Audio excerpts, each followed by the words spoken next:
Hello friends, स्वागत है आपका वेस्टर एजुकेशन पे।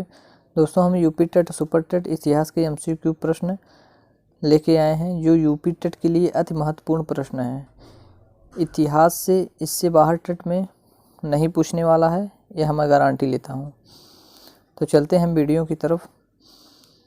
तो एंड तक पूरा वीडियो आप देखिएगा और कैसा लगा वीडियो ये आप कमेंट बॉक्स में हमें ज़रूर बताइएगा। पहला क्वेश्चन है, इतिहास का पिता कहा जाता है। इतिहास का पिता किन्हें कहा जाता है? हेरोडोटस को इतिहास का पिता कहा जाता है। नेक्स्ट क्वेश्चन है, सिंधु सभ्यता प्रसिद्ध थी। तो सिंधु सभ्यता प्रसिद्ध थी, सुनियोजित शहर हेतु सिंधु सभ्यता प्रसिद्ध थी। नेक्स्ट क्वेश्चन है, सिंधु सभ्यता के लोगों का व्यवसाय क्या था? सिंधु सभ्यता के लोगों का व्यवसाय क्या था? तो वह कृषि था। और कौन सा व्यवसाय करते थे सिंधु घाटी के लोग? तो कृषि का व्यवसाय करते थे। नेक्स्ट क्वेश्चन है, सिंधुवासियों का मुख्य फसल कौन सा था? यूपी टेट का क्वेश्चन है, सिंधुवासियों का मुख्य फसल कौन सा है? तो जौ और गेहूँ। ऑप्शन में दोनों में से कोई भी दे देगा। तो सिंधु घाटियों का मुख्य जो फसल होता है वह जौ और गेहूँ होता है।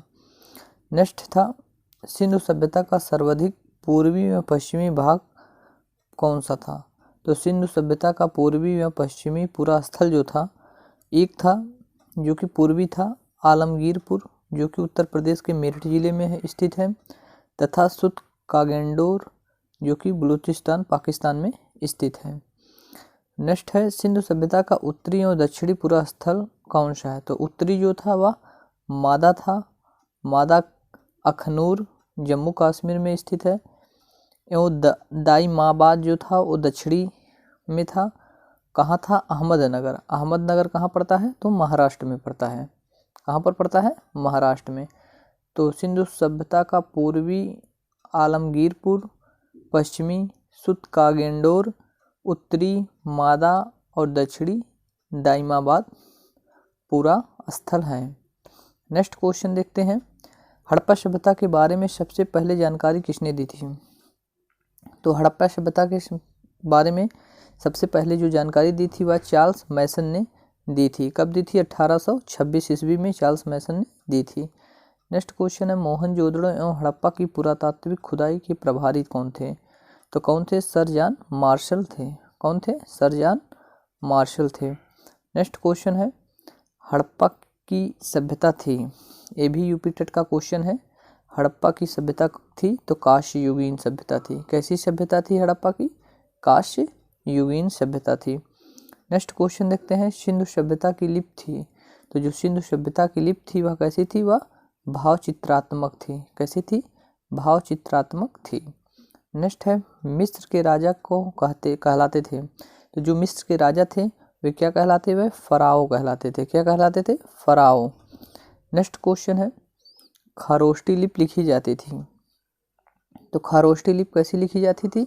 दाएं से बाएं की ओर, दाएं से बाएं की ओर खरोष्टी लिपि लिखी जाती है थी। स्वास्तिक का चिन्ह देन है। स्वास्तिक की चिन्ह के देन कौन सा है? सिंधु सभ्यता का। स्वास्तिक चिन्ह कहाँ से खुदाई में मिला है? तो सिंधु सभ्यता के खुदाई में मिला था। देखिए, स्वास्तिक का चिन्ह क्या होता है? तो स्वास्तिक का चिन्ह ये होता है। तो ये कहाँ से प्राप्त हुआ है? तो यह सिंधु घाटी सभ्यता से प्राप्त हुआ है। नेक्स्ट क्वेश्चन है, आदि मानव ने सर्वप्रथम सीखा। तो सर्वप्रथम मानव ने क्या सीखा? आग जलाना सीखा था। क्या जलाना? आग जलाना सीखा था। आग का आविष्कार कब हुआ था? ये भी टेट का क्वेश्चन है, टेट में पूछे जाने वाले क्वेश्चन है सब। आग का आविष्कार कब हुआ था? तो पूरा पाषाण काल में हुआ था। उसमें ऑप्शन दे देगा नवपाषाण काल, पूरा पाषाण काल, ऐसे। तो आग का आविष्कार कब हुआ था? तो पूरा पाषाण काल में हुआ था। नेक्स्ट क्वेश्चन है, सबसे पहले पालतू बनाया गया जानवर कौन सा था? तो मानव द्वारा सबसे पहले पालतू जानवर कौन सा बनाया गया था? तो कुत्ते को पहला बनाया गया था। नेक्स्ट है, सिंधु घाटी सभ्यता कैसी थी? तो जो सिंधु घाटी सभ्यता थी वह आदि ऐतिहासिक सभ्यता है। सिंधु घाटी सभ्यता कैसी सभ्यता है? आदि ऐतिहासिक सभ्यता है। नेक्स्ट है, हड़प्पा स्थित है। तो हड़प्पा कहाँ स्थित है? रावी नदी के तट पर। इसको आप नोट कर लीजिए कि हड़प्पा कहाँ पर स्थित है? रावी नदी के तट पर। नेक्स्ट है, सिंधु सभ्यता का प्रमुख बंदरगाह है। तो सिंधु सभ्यता की जो प्रमुख बंदरगाह लोथर है। लोथर कहाँ पर पड़ता है? गुजरात में। कहाँ पर पड़ता है? गुजरात में। तो सिंधु सभ्यता का प्रमुख जो बंदरगाह है वह लोथर है, जो कि गुजरात में पड़ता है। नेक्स्ट है, हड़प्पा के लोग अनभिज्ञ थे। अनभिज्ञ माने होता है नहीं जानते थे। तो किससे वो परिचित नहीं थे? तो लोहे से। लोहे से वह परिचित नहीं थे हड़प्पा सभ्यता के लोग। नेक्स्ट क्वेश्चन है, हड़प्पा में मिट्टी के बर्तन में प्रयुक्त रंग कैसा था? तो कैसा रंग था? तो लाल रंग था। कैसा रंग था? लाल रंग था। नेक्स्ट क्वेश्चन है, चावल के साक्ष्य मिले हैं। 2016 में टेट में पूछा गया क्वेश्चन है। तो चावल के साक्ष्य कहाँ मिले थे? लोथर एवं रंगपुर से।